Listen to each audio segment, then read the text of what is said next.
What is going on, guys, and welcome to a brand new video. Today we're going to be taking a look at is Anti-Mage's Strong Carry in patch 7.35D, which is the current latest patch. In my opinion, Anti-Mage has a lot of potential to be one of the stronger carries. His win rate is still quite strong at 52.31%. According to Dota buff, it's still really strong. One of the key main issues is this hero just needs a lot of farm. It's not the type of hero that you want to play very active with, especially when you don't have Battle Fury. And Battle Fury is a farming item, but it can help you get a team fight here and there very situationally, and you can just go back to the jungle and farm right after that team fight. But sometimes the laning phase goes super rough for this hero. He's not a lane dominator. He's actually quite a pretty terrible laner. His HP pool is quite bad unless you're playing up against a very static offlane, which honestly doesn't happen a whole lot. Most offlaners are very aggressive right now, especially with supports like Nature's Prophet out on the map and Grimstrokes. They're very difficult to play up against, so you can definitely have a really bad time in the lane. I definitely recommend you guys to be playing with very active supports like Grimstroke. You should be playing with a Lich. You could be playing with a Dark Willow. You could be playing with a Crystal Maiden. You could also be playing with a Venomancer. Now, I understand you guys will probably rip me up in the comments for saying Venomancer. Venomancer is a pretty garbage hero in the meta, but Venomancer anti-mage lane will always be a very strong lane. I'm just talking about the laning phase. In the game, Venomancer is not going to be a whole lot of utility for your team, but the slows are just so strong. And with the amount of team fights that are happening in a lot of these games where the mid game everybody just wants to man fight and everybody wants to 5-man down mid, that is happening more and more often. Venomancer is quite a decent pick, but the anti-mage lane is going to be so much stronger with those slows and that mono burn. It means the offlaner duo are not going to be able to do a whole lot against you, and especially if you buy enough regen to take a lot of favorable trades, you should consider buying a salve in your lane if you feel like you're going to be taking a lot of trades on the anti-mage, or maybe your Venomancer can actually buy it for you, but definitely don't rely on that. The lower MMR you go, you're not going to get any regen from your support, so definitely don't count on that. You should be buying it yourself, and if you do speak to them and they actually say yes, then definitely take advantage of that. But most of the time it's going to be a really strong lane. Let me know in the comment section below if you guys have ever played the Venomancer anti-mage lane. It's extremely toxic, very fun to play, and can definitely secure the lane. But heroes like Crystal Maiden and Grimstroke can also secure the lane for the anti-mage Lich as well. It's just going to make you a lot tankier and a lot more survivable, and it's going to help you win the lane, or at least go even with it. Because if anti-mage loses the lane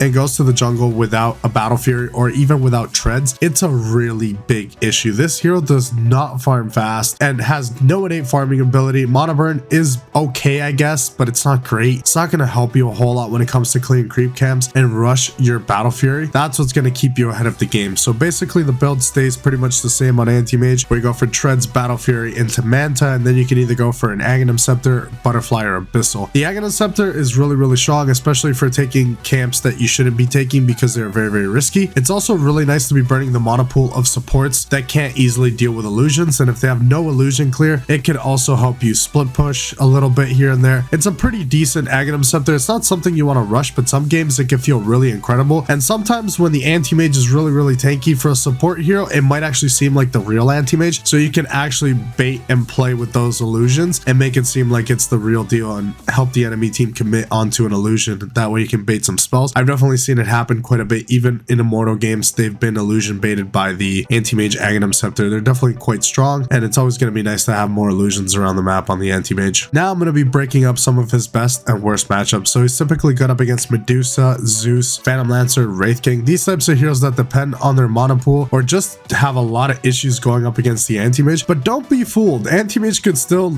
lose to a Wraith King, could still lose to a Medusa. It's not just because you have a really good matchup you're going to be winning these games. You need to be ahead on farm, and you need to be picking the right team fights. Just because you got a Battle Fury and it's looking like a pretty free team fight, sometimes the better play is to continue to farm and ignore the team fights. Now, if your team is getting absolutely steamrolled, you lost the mid lane, you lost the off lane, you might have to fight early on the anti-mage, and split pushing might not be an option, especially if they have heroes like Nature's Prophet that can easily counter your split push, or at least will start throwing bodies at you and burning away your HP to the point where you can't contest towers. That could be a big problem for you. And now for some of his worst matchups, you're looking at Meepo, Lone Druid, Slardar, Axe, Legion Commander. Basically heroes that can instantly either stun lock you or keep you in place for a really long time, such as Axe, Legion Commander, Slardar, Bashlock. Lone Druid's very strong against the anti-mage just because mono burn doesn't affect Lone Druid as much, doesn't really care a whole lot, and Root is just really strong against anti-mage, especially if Blink is on cooldown. You're practically going to die against that hero, and his matchups are just typically pretty bad. Meepo is really strong in the current meta, so you can have a lot of issues. Slardar Shredder is also quite meta. Legion Commander is a little bit here and there. Axe is also quite meta, so you need to be very careful when you're playing anti-mage. And if you can last pick it, that'll be even better. Let me know in the comment section below what you guys think about anti-mage in the current meta. I definitely think he's quite a solid carry. You just need to get through that early game and that mid game. Once you hit the late game, you're going to be doing quite better between that 30 to 40 minute mark. I think if you take it to 60 minutes, I just don't think anti-mage is going to outscale heroes like Faceless Void or heroes like Terrorblade. You're not going to have a really good time against these heroes in the ultra late game. Hopefully you guys enjoyed the video. Like would be much appreciated. Consider subscribing and joining the Dota Chronicles community. I will see you guys in the next one. Thank you so much for watching.